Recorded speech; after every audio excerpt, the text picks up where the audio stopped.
बयान सुन के बाहर गया है, किसी ने पूछा कैसा बयान हुआ? यार बड़ा कमाल बयान हुआ। बयान क्या हुआ ये नहीं पता।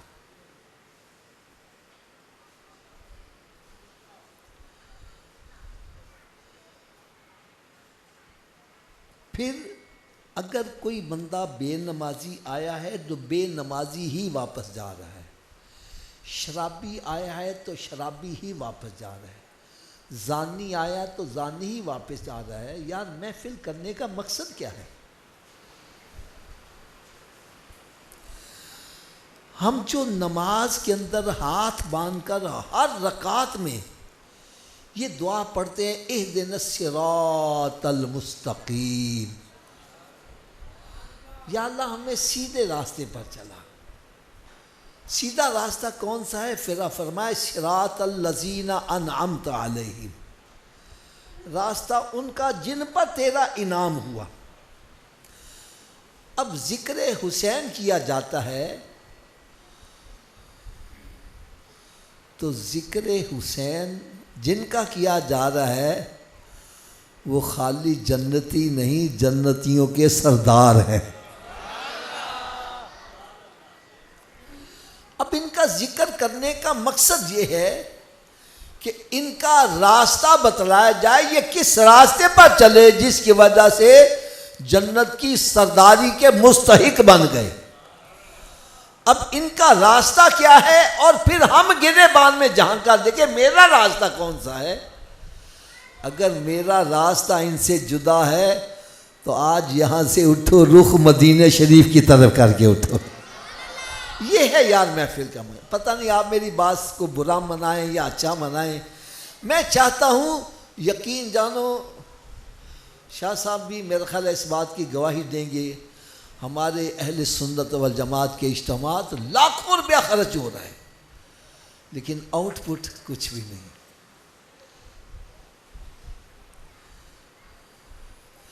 इसलिए मेरी आप सबसे गुजारिश है कि महफिल में आओ तो यहाँ से कुछ हासिल करके जाओ। महफिल में आना बड़ी सादत की बात है, इसका मैं इख्तलाफ नहीं करता, लेकिन मेरा अकीदा क्या है, आप 100 महफिलों में जाओ कि नहीं, और सुनो तो अमल एक पर भी ना करो, इसकी बजाय एक महफिल में जाओ, जो सुनो उस पर अमल करो। ये 100 महफिलों में जाने से बेहतर है। ये मेरा मकसद है। अल्लाह रब्बुल इज़्ज़त ने कुरान मजीद में इरशाद फरमाया, आसिबन नासु अन युतरकू अन यकूलू आमन्ना, क्या तुमने गुमान कर लिया कि हम ईमान ले आए वह हम ला युफ्तनून, और फिर आजमाए ना जाओ? आजमाए जरूर होगी,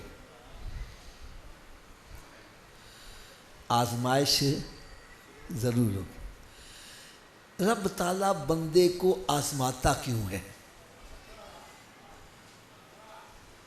सवाल है, रब ताला बंदे को आजमाता क्यों है? इसके लिए मैं बड़ी एक आसान सी मिसाल दे दूं, समझने में बड़ी आसानी हो जाएगी। ये मेरे पास एक रुमाल है, इसका रंग नीला है। ये रंग कच्चा है कि पक्का है, कैसे पता चलेगा? इसको मैं संभाल के रख छोड़ूं, पता चल देगा कच्चा पक्का कौन सा है? इसको जब पानी में डालूंगा, साबुन लगाऊंगा और फिर रगड़ा लगाऊंगा, फिर पता चलेगा कच्चा कौन सा है पक्का कौन सा है। बिल्कुल इसी तरह समझो, जब बंदा कलमा शरीफ पढ़ लेता है, ला इलाहा इल्लल्लाहु मुहम्मदुर रसूलुल्लाह सल्लल्लाहु, कोई इलाह नहीं सिवाय अल्लाह के, मोहम्मद सल्लल्लाहु अलैहि वसल्लम अल्लाह के रसूल हैं। अब उस पर इस्लाम का रंग चढ़ जाता है। कौन सा रंग चढ़ता है? ऊंची बोलो। उस पर इस्लाम का रंग चढ़ जाता है। अब ये रंग कच्चा है कि पक्का है पता कब चलता है? जब आजमाइश का रगड़ा लगता है, फिर पता चलता है रंग कच्चा है कि पक्का है।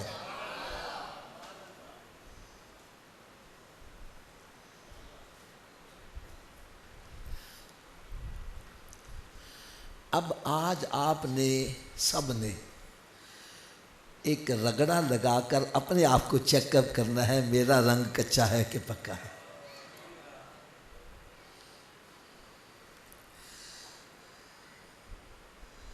एक बुजुर्ग फरमाने लगे,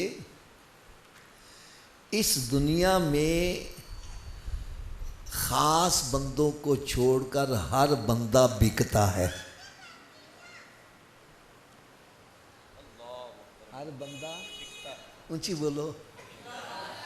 हाँ, बिकने की कीमत जुदा जुदा है। कोई चाय की प्याली पे ही बिक जाता है, कोई सिगटां दी डब्बी ते बिक जाता, कोई लाखों करोड़ों में बिकता है, कोई लाइसेंसों पे बिकता है, कोई वजारतों पे बिकता है, कोई ओहदों पे बिकता है। अरे इस दुनिया में बंदे बिकते हैं, नहीं बिका है तो मेरा हुसैन नहीं बिका है।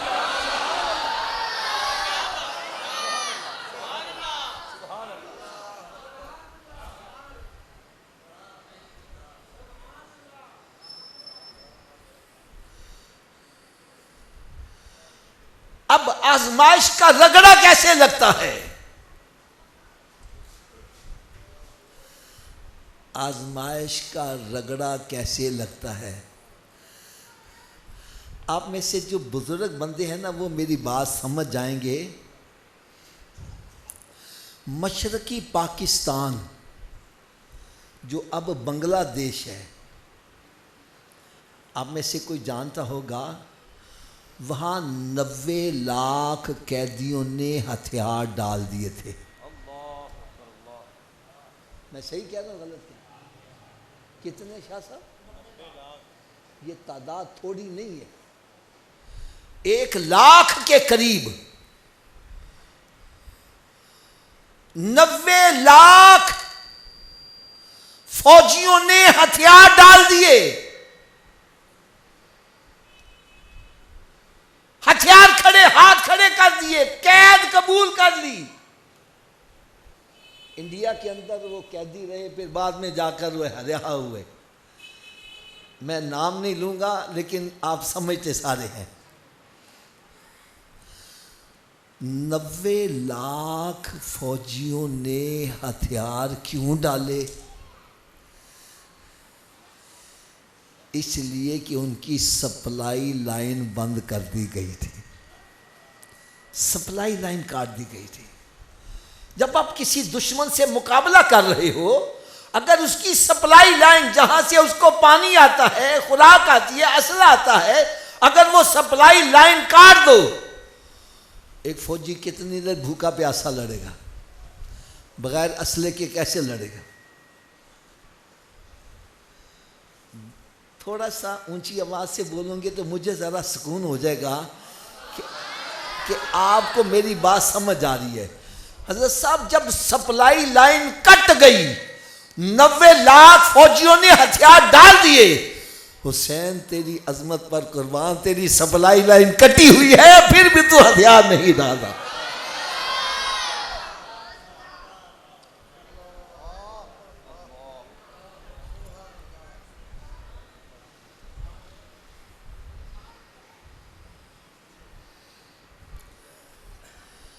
न पानी जा रहा है, न खुराक जा रही है, न असला जा रहा है, लेकिन हुसैन फिर भी डटा हुआ है। हुसैन तेरी अजमत पे करोड़ों सलाम।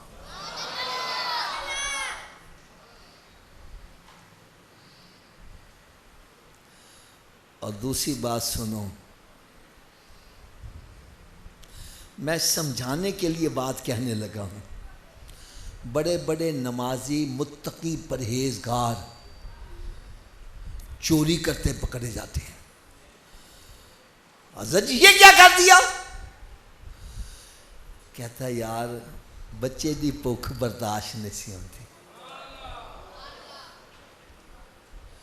अपनी भूख में बर्दाश्त कर लेता, बच्चे को भूखा नहीं देखा जाता था।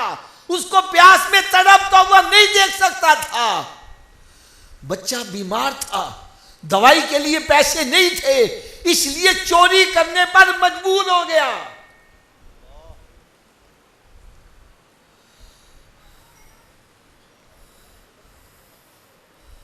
गलत काम करने पर मजबूर हो गया।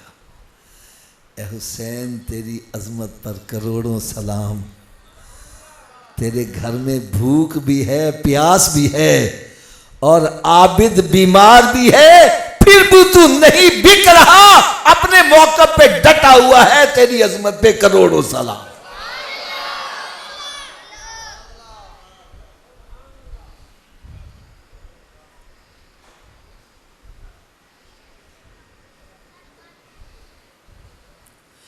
अच्छा, आप हज़रात गांव देहात के रहने वाले हो, आप मेरी बात बड़ी आसानी से समझ जाओगे। एक बंदा बाजू फैला के, सीना तान के चलता है। मैं समझाने के लिए कह रहा हूं। हम कहते हैं यार ये बाबा जी बढ़ा करके चल देने, बढ़िया बावा फैला के चल रहे। जवाब मिलता हाफिज दियाँ बावा बढ़िया ने, बावा बढ़िया ने, इदे पुत्र, इदे पोतरे, इते दोतरे। इसलिए वो कहता है कि मेरे बाजू बड़े हैं, कोई मेरी तरफ मैली आंख देखे वो आंख निकाल देंगे।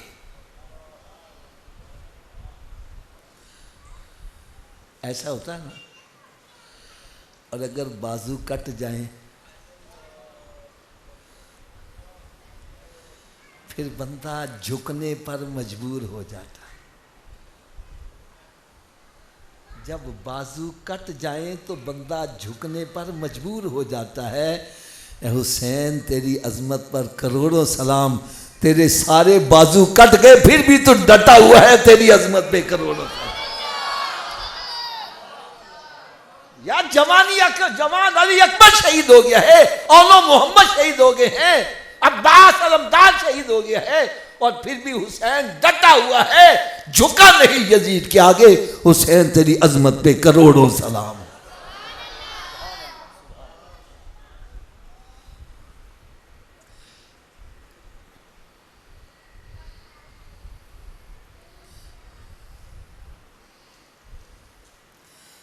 और अगली बात सुनो, ये मस्जिद है, इसके बाहर चौक है। चौक में को खड़ा होके सिर्फ हवाई फायर कर देता है। शाह साहब, मैंने क्या कहा? हवाई फायर कर, खाली 2-4 हवाई फायर कर। मामा अपने बच्चियां नु कमरे च बांधो, पुत्रा बाहर ना जाए, गोली बजदी पई है। वो बेटा किधर है? देखो बाहर तो नहीं निकला, बुलाओ इसको, कमरे में बंद कर दो, बाहर गोली चल रही है। हज़रत जी, जरा मेरी बात समझने की कोशिश करो यार। हमारे सिर्फ हवाई फायर हो जाए, हम बच्चों को कमरों में बंद कर देते हैं, और हुसैन अपने बच्चे को कहां भेज रहा है?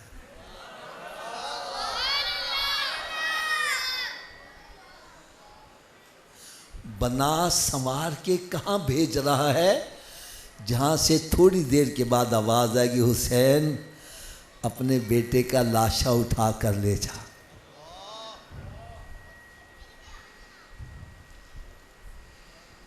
यार थोड़ी देर सोचो तो सही। हुसैन जो तकरीबन 60 साल के करीब हैं, यानी 57 लिखते हो ये जी आप, यानी 60 के करीब करीब, और जवान अली अकबर जिसकी उम्र 18 साल हो, और वो अली अकबर जो शबीह मुस्तफ़ा है, जिसको देकर सरकार याद आ जाए। 18 साल का जवान लड़का, जब बाप उसके लाशे को उठाकर ला रहा है, कभी हाथ नीचे गिर रहा है, हाथ उठाता है तो सर नीचे गिर रहा है, सर उठाता है तो पाँव नीचे गिर रहा है, किस तरह मेरा हुसैन उसके लाशे को उठाकर लाया होगा और लाकर खेमे में रखकर अगले को फिर तैयार करके भेज रहा है। हुसैन तेरी अजमत पे करोड़ों सलाम है।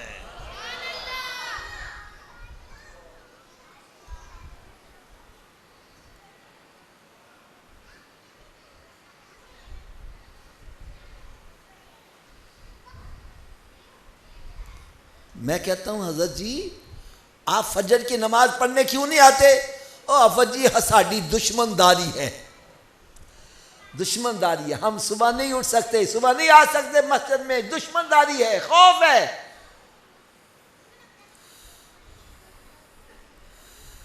हमें खौफ लाहक हो हम मस्जिद में आना छोड़ देते हैं।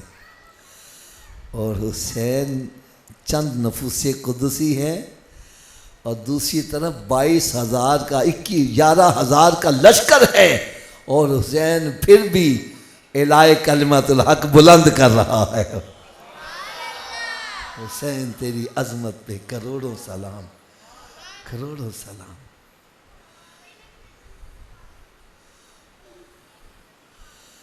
किसी की हमदर्दियाँ बदलनियाँ हों, आप हज़रात आजकल तो बड़ा समझ लेते हैं ये सियासी पार्टियां क्या कर रही हैं। एक बंदा किसी सियासी जमात से ताल्लुक़ रखता है, उसे कहते हैं भाई उदियाँ हम दर्दियाँ छड़ दे, और कहता है मैं नहीं छड़निया, कहते फिर मुकदमिया वास्ते तैयार हो जा। नहीं झुकता, उसके बच्चों के ऊपर हाथ डालते हैं, नहीं झुकता, उसका पानी बंद, उसकी बिजली बंद। आखिरकार वो झुक जाता है, हमदर्दियाँ तब्दील कर लेता है। लेकिन हुसैन तेरी अजमत पर करोड़ों सलाम। यजीद ने सब कुछ बंद कर दिया लेकिन हुसैन फिर भी डटा हुआ है। अरे कुरान क्या कह रहा है? इन्नल्लज़ीना क़ालू रब्बुनल्लाहु सुम्मा इस्तक़ामू ततनज़्ज़लु अलैहिमुल मलाइका। जिसने कहा अल्लाह मेरा रब है फिर साबित कदम हो गया है।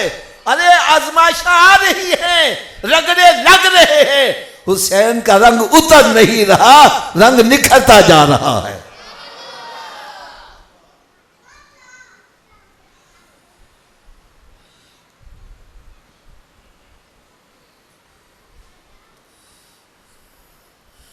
आखिर में हज़रत इमाम आली मकाम इमाम हुसैन रज़ी अल्लाह ताला अन्हो ख़ुद मैदान करबला में तशरीफ़ ले जाते हैं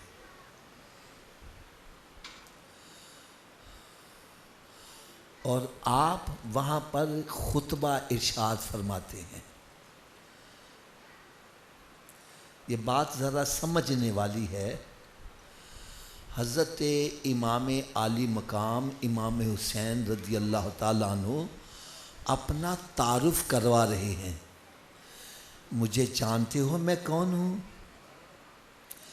अच्छा, इस तारुफ़ से कोई बंदा ये ना समझे कि हुसैन उनसे कोई रहम की अपील कर रहे हैं, ऐसी बात नहीं है। बल्कि अतमाम हुज्जत के लिए कि क़यामत के रोज़ जब सवाल होगा, रब ताला फरमाएगा मेरे महबूब के नवासों को शहीद क्यों किया? कोई उठ के ये ना कि सानू तो पता ही नहीं सी, असी तो जानते ही नहीं सी। तौबा तौबा तौबा, असी सरकार के नवासिया वाल। आपने अतमाम हुज्जत के लिए ऐलान क्या किया? यजीदियों जानते हो मैं कौन हूं? मैं वही हुसैन हूं जिसको सरकार सल्लल्लाहु अलैहि वसल्लम ने अपने कंधों पर उठाया करते थे। मैं वही हुसैन हूं जिसकी खातर सरकार सल्लल्लाहु अलैहि वसल्लम सजदे लंबे कर दिया करते थे।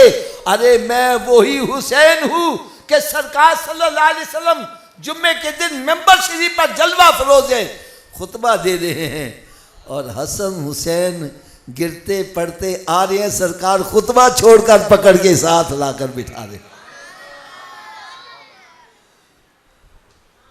मेंबर शरीफ पर साथ बिठाया है और उनकी तरफ देखते भी जा रहे हैं। और फिर अर्ज़ क्या करते हैं रब की बारगाह में, सुनो। अर्ज़ करते हैं, या अल्लाह ये मेरा बेटा है, मैं इसको प्यार करता हूं, तू भी इससे प्यार कर।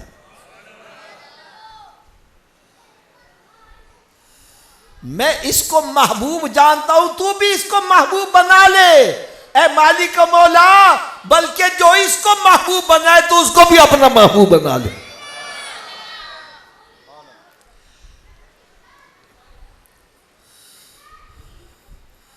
फरमाया, मैं वही हुसैन हूँ जिसके लिए जन्नत से जोड़े मंगवाया जाते थे। हज़रत साहब एक बात होती है सुनी सुनाई, मैं आज आपको ना अपनी चश्मदीद गवाही दूँ। चश्मदीद, आप में से मेरा ख्याल है तकरीबन सब ने खजूर का दरख्त देखा होगा, देखा है ना। इसको फल कहाँ लगता है? ऊपर जाके लगता है, देखा है ना। खजूर को फल कहाँ लगता है? बच्चा तोड़ सकता है फल? हसनैन करीमैन अर्ज़ करते हैं, या रसूल अल्लाह सल्लल्लाहु अलैहि वसल्लम, खजूर को फल ऊपर लगता है, हमसे तोड़ा नहीं जाता, हम चाहते हैं दरख्त वो हो जिसको फल नीचे ही लगे। यार उस दरख्त की जो नस्ल है, मैंने सलमान फारसी रज़ी अल्लाह ताला अन्हु के बाग में देखी, उसको फल नीचे ही लग रहा है। और मैं वही हुसैन हूं जिसकी खातिर जन्नत से जोड़े मंगवाए जाते थे। वो कहने लगे, हुसैन हम सब कुछ जानते हैं, हमसे कोई बात छुपी हुई नहीं है, लेकिन गल्ला ने दो तीजा रास्ता कोई नहीं, या बैत कर ले तो या फिर लड़ाई के लिए तैयार हो जा, तीसरी ऑप्शन कोई नहीं है। या बैत कर लो या फिर लड़ाई के लिए तैयार हो। हज़रत साहब जो अगली बात है ना, ये ज़रा बड़ी तवज्जो से सुनने वाली है, दिल के कानों से सुनने वाली है। मेरे हुसैन ने जवाब क्या दिया? शाह साहब आप भी बड़े गौर से सुनिएगा। आपने शाद फरमाया, मुझे कहते हो मैं यजीद की बैत कर लूँ, रौला यही है ना, मैं यजीद की बैत कर लूँ। फरमाया, मेरा ये हाथ जो अबू बकर सिद्दीक के पाकीज़ा हाथों में गया, हमारा ये हाथ जो उम्र फारूक के पाकीज़ा हाथों में गया, उस्मान गनी रज़ी अल्लाह के पाकीज़ा हाथों में गया, ये हाथ जो मौला अली शेर खुदा रज़ी अल्लाह के पाकीज़ा हाथों में गया, ये हाथ जो इमाम हसन के पाकीज़ा हाथों में गया, ये हाथ जो अमीर माविया रज़ी अल्लाह के हाथों में गया, अब ये हाथ मैं यजीद के हाथों में दे दूं तो कल को लोग कहेंगे पहले भी खलीफा ऐसे ही होंगे। फरमाया, मैं गर्दन तो कटा दूंगा, पहले खुलाफा की अजमत पर आंच नहीं आने दूंगा।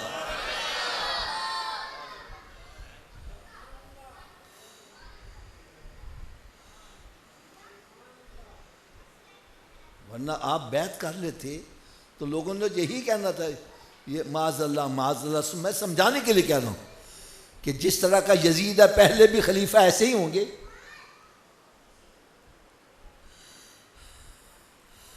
और दूसरा जवाब जो आपने दिया, फरमाया, मुझे कहते हो कि मैं यजीद के हाथों पर बैत कर लूँ, जबकि यजीद मेरे नाना के दीन को बदल रहा है, हराम करदा चीजों को हलाल करा दे रहा है। अगर मैं उसकी बैत कर लूं तो इसका मतलब है मैंने उसके मौके पर मोहर लगा दी। अगर मैं मोहर लगा देता हूं तो कल को मेरे नाना का दीन असल हालत में आगे नहीं चल सकेगा। हुसैन अपना कुनबा तो ज़िबा करवा देगा, लेकिन नाना के दीन पर आज नहीं आने देगा।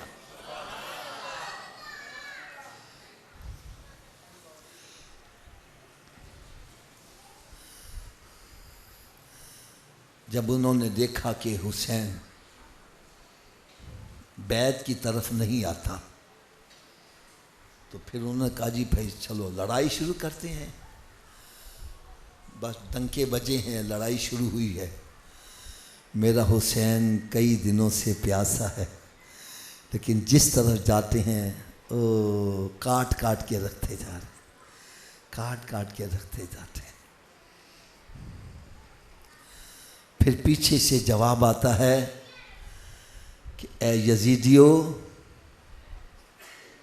तुम जानते नहीं हो इसके रगों में शेर खुदा का खून दौड़ रहा है, इसने फातिमा का दूध पिया हुआ है, ये सरकार का नवासा है, ये इस तरह काबू में नहीं आएगा। बस चारों तरफ से तीरों की बौछार करो, बस बौछार की गई है। हज़रत साहब थोड़ी देर ज़रा सोचो, वो जिस्म जो सरकार सल्लल्लाहु अलैहि वसल्लम के जिस्म अतर से मस किया जा रहा था, आज उसमें तीर परोए जा रहे हैं। हाय हाय हुसैन, मेरा हुसैन, जिस्म तीरों से छलनी है, ज़मीन पर तशरीफ़ लाते हैं और बदबख्त उनके सीने पर सवार होकर आपकी गर्दन तन से जुदा करना चाहते हैं। खंजर चलाते हैं, चलता नहीं है, खंजर चलाते हैं, चलता नहीं है।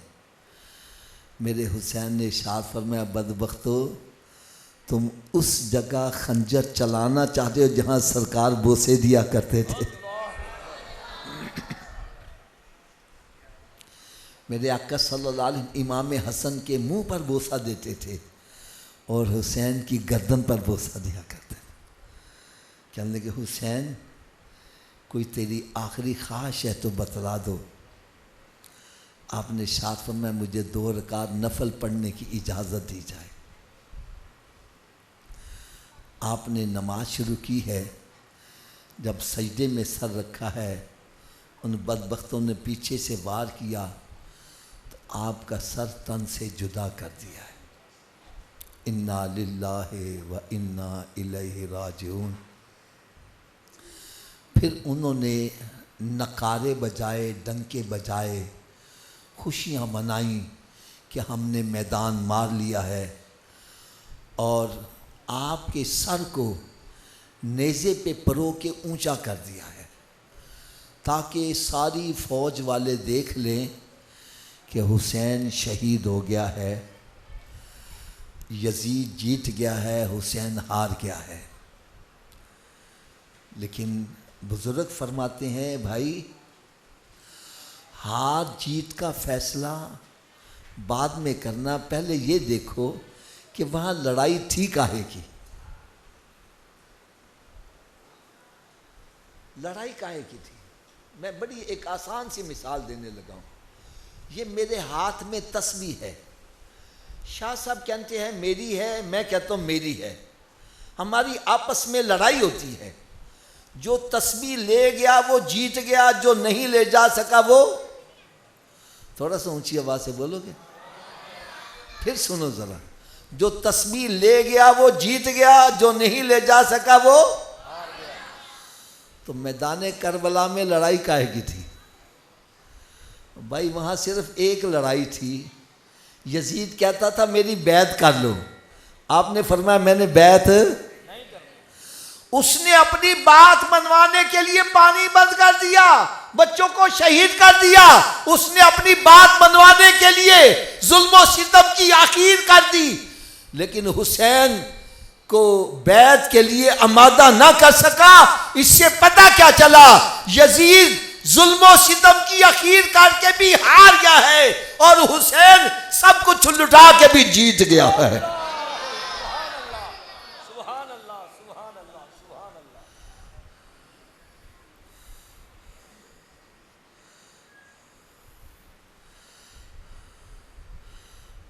दूसरा जवाब सुनो, बड़ी तबीयत आपकी खुश होगी। इन बदबख्तों ने आपका सर नेज़े पे परो के ऊंचा किया है। देखने वाले क्या कह रहे हैं? ओ भाई देखो, जो जीतता है सर बुलंद उसी का होता है।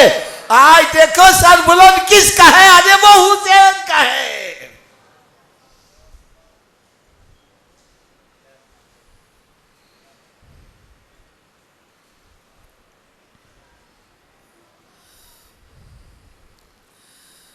इमाम हुसैन रज़ी अल्लाह ताला अन्हु की शहादत हमें सबक दे रही है, अगर तुम हक के ऊपर हो तो फिर डट जाओ।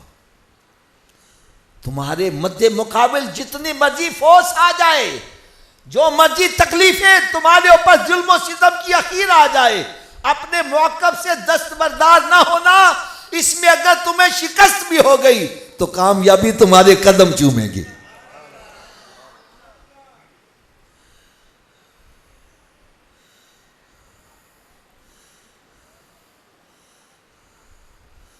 दूसरा आपका जो पैगाम है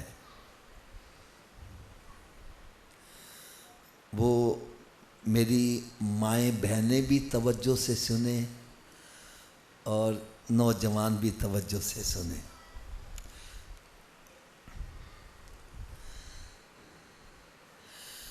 अगर मैदाने करबला में एक बंदा शहीद हो जाता और खैमों के अंदर चीखो पुकार शुरू हो जाती, क्या अगला बंदा तैयार होके जाता?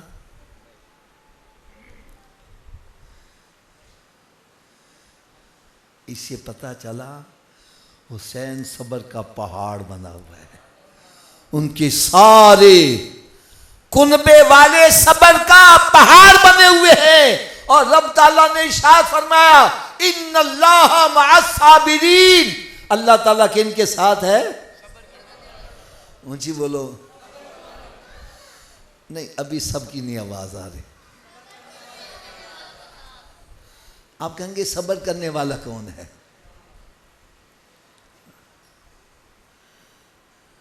सब्र करने वाला कौन है?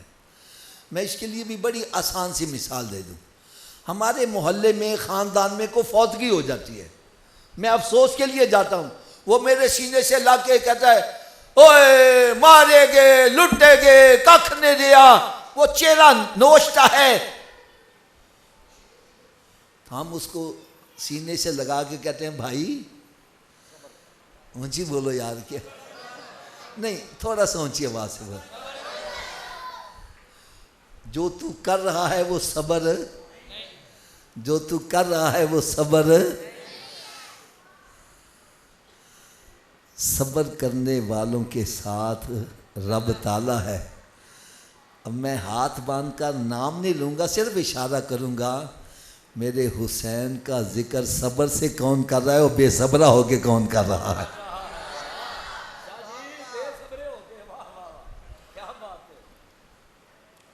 यार मैं आयत गलत पढ़ूँ, खुदा की कसम मेरा लिहाज ना करो। खड़े होके कहो हाफिज साहब गलत कह रहे हो, तर्जमा गलत करूँ तब भी मेरा खड़ा होके कहो गलत कह रहे, हवाला गलत हूँ तब भी टोको मुझे।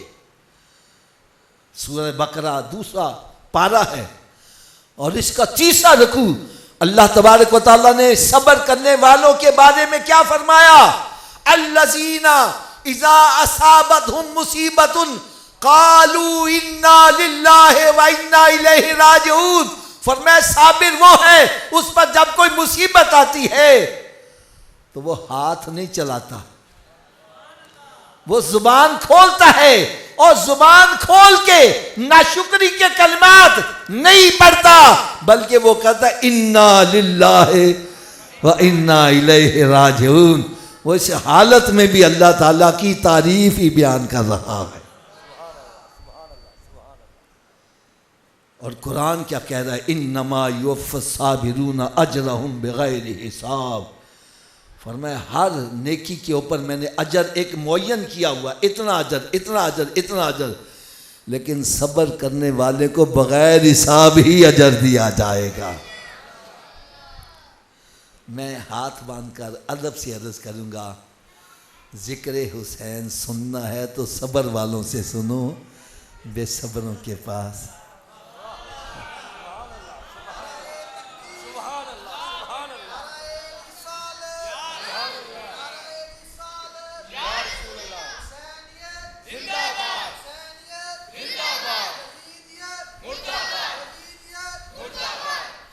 और मेरी इस्लामी बहनें, मुझे पता चला है कि काफ़ी तादाद में है, मैं इन इस्लामी बहनों की खिदमत में भी हाथ बांध कर अर्ज करूँगा, हाथ बांध कर,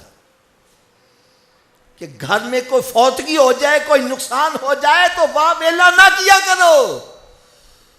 खुदा की कसम कुफ्र या कलिमात तक बक जाती हैं। हाय रब्बा तेन साडा ही घर लभ्या सी, साडा कख नहीं सदा, साडे ते जुल्म कर दिता, माज़अल्लाह रब को जालिम कह रही है।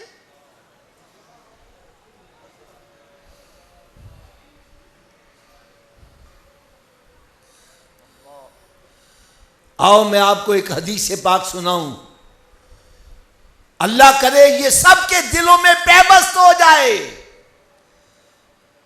हदीस कुदसी है कि हजरत इस्राईल अलैहिस्सलाम जब एक नौजवान की रूह कब्ज करते हैं, रब की बारगाह में हाजिर होते हैं, रब ताला सब कुछ जानने के बावजूद पूछता है, इस्राईल कहाँ से आया है? अर्ज करता है, या अल्लाह फलां बंदे की रूह कब्ज करके आया हूँ। रब ताला इरशाद फरमाता है, तूने एक नौजवान की रूह कब्ज की, एक औरत को बेवा कर दिया, बच्चों को यतीम कर दिया, बूढ़े बाप की कमर तोड़ दी और माँ की आंखों का तारा छीन लिया, दोस्तों का जिगरी याद छीन लिया। अर्ज करता है, या अल्लाह बिल्कुल ऐसा ही हुआ। रब ताला पूछता है, फिर तुमने उनको किस हालत में छोड़ा, वो क्यों क्या कर रहे थे? हज़रत इस्राईल अलैहिस्सलाम अर्ज़ करते हैं, या अल्लाह बेशक उन पर गमों के पहाड़ टूट गए, उनके लिए दुनिया तारीक हो गई, लेकिन मालिक को बोला फिर भी वो तेरी हम्दो सना ही बयान कर रहे थे। वही कह देते इन्ना लिल्लाहि व इन्ना इलैहि राजिऊन, जुबान पर शिकवाए रंजो अलम लाया नहीं करते, अरे नबी के नाम लेवा गम से घबराया नहीं करते।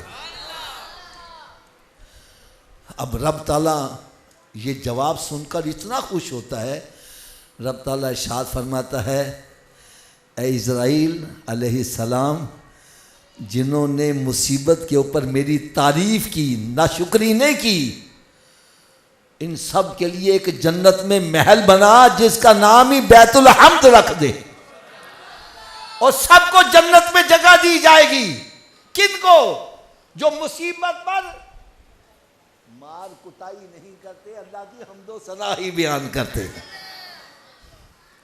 और अगला जवाब सुनो, खुदा की कसम बड़ा ही लुत्फ आता है।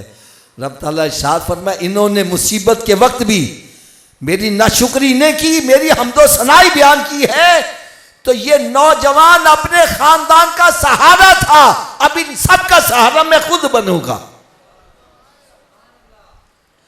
इसको कहते हैं, चुप करें ते मोती मिलसन, सबर करें ते हीरे, पागला वांगू रौला पावे ते ना मोती, फिर कुछ भी नहीं लगना। और तीसरा पैगाम मेरे हुसैन का, ये भी मैं हाथ बांध कर अर्ज करूँगा, खुदारा अगर मैं गलत हूँ मेरी इस्लाह करो, अगर मैं सही कह रहा हूँ, आज सब हम अपनी इस्लाह करके यहाँ से उठे। फरमाया, हालात कैसे भी हो जाए नमाज में सुस्ती नहीं करनी, नमाज में सुस्ती, ऊंची बोलो ज़रा, नमाज में सुस्ती।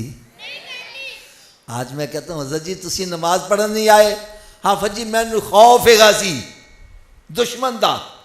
अच्छा अच्छा अच्छा, आप नमाज पढ़ने नहीं आए? वो घर बच्चे भुखे प्यासे बैठ, मैं किमें नमाज पढ़न आ जाता? भाई आप नमाज पढ़ने नहीं आओ, बच्चा बीमार सी, मैं कैसे आ जाता? भाई आप नमाज पढ़ने नहीं आए? ओ जी मेरे घर में फौतगी हो गई थी, नमाज पढ़ने कैसे आ जाता? मैंने कहा भाई क़यामत के रोज़ अगर इमाम हुसैन को सामने पेश कर दिया गया, फिर कहाँ मुँह छुपाओगे यार? इधर तो खौफ भी है, भूख भी है, प्यास भी है, आबद बीमार भी है, अली अकबर का लाशा भी रखा है, अली असर का लाशा भी रखा हुआ है, और 11,000 का लश्कर भी मौजूद है। इसके बावजूद नमाजें अदा हो रही है, कज़ा नहीं हो रही।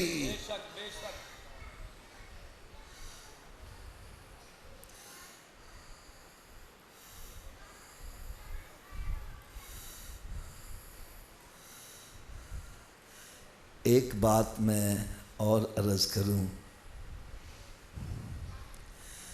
मेरे इमाम ने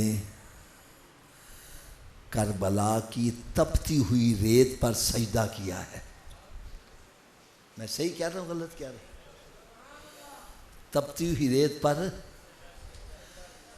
असी ऐसी मस्जिद च आके नमाज नहीं पढ़ते, असी कारपेट बिछाया नमाज नहीं पढ़ते, पंखे लगे हुए, ठंडा पानी मौजूद है, और फिर नमाज नहीं पढ़ते। हुसैन को क्या मुंह दिखाएंगे यार?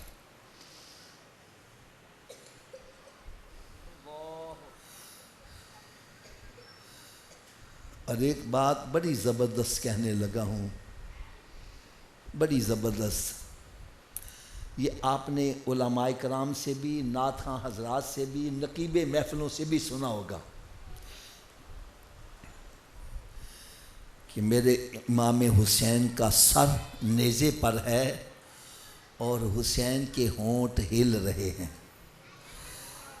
गोया हुसैन का सर तन से जुदा है, हुसैन फिर भी कुरान पढ़ रहा है।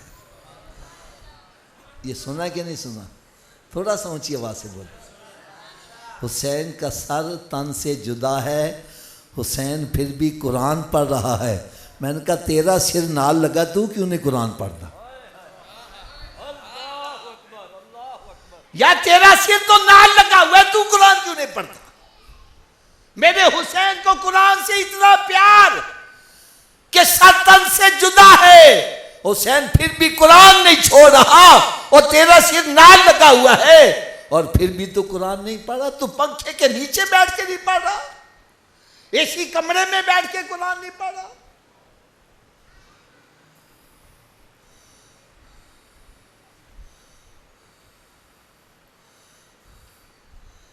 अब नमाज अजान का वक्त होने वाला है। मैं आखिर में आपसे चंद एक सवालात करूँगा। ये सवालात क्यों करने हैं? बाज़ बंदे कहते हैं जी हाफिज जी असी मौलवियां दी गल नहीं मानते। मैं कहा चलो यार तुसी मेरी ना मनो, मैं ताड़ी मान लेना। जो तुसी फैसला कर दोगे मैं मान लवांगा। यार होता ना, या किसी दी मान लवो या मनवा लो, की ख्याल है? तो मैं हथियार सुन, मैं आपकी मान लेगा। अब जो आप फैसला करेंगे मस्जिद में बैठकर सही करोगे, फिर फैसले पर अमल खुद करोगे कि नहीं करोगे? लो जी, पहला सवाल मैं आपसे करने लगा हूं। मकान है आपका अपना, इसको लगा हुआ है ताला, बगैर चाबी के घर में दाखिल हो जाओगे? सारी ऊंची आवाज से बोलो। मुखातिब तो मैं एक से होता हूं, लेकिन सवाल सबसे ही है, बगैर चाबी के दाखिल हो जाओगे? अगर बगैर चाबी के तू अपने घर में नहीं जा सकता, बगैर चाबी के जन्नत में कैसे चले जाओगे? आप कहोगे जी जन्नत की चाबी क्या है? तो मैं कहूँगा भाई मुझसे ना पूछो, जिस नबी का मिलाद मनाते उन्हीं से पूछ लो जन्नत की चाबी क्या है। मेरे आका सल्लल्लाहु अलैहि वसल्लम ने शाद फरमाया अस्सलातु मिफ्ताहुल जन्ना, नमाज जन्नत की चाबी है। ऊंची बोलो, नमाज जन्नत की। हज़रत जी तुसी दो से बगैर चाबी दे जन्नत का ताला खोल लोगे? चलो जी तुसी दस दो, चाबी का बंदोबस्त मरन तो बाद करना कि पहले करना है? पहले।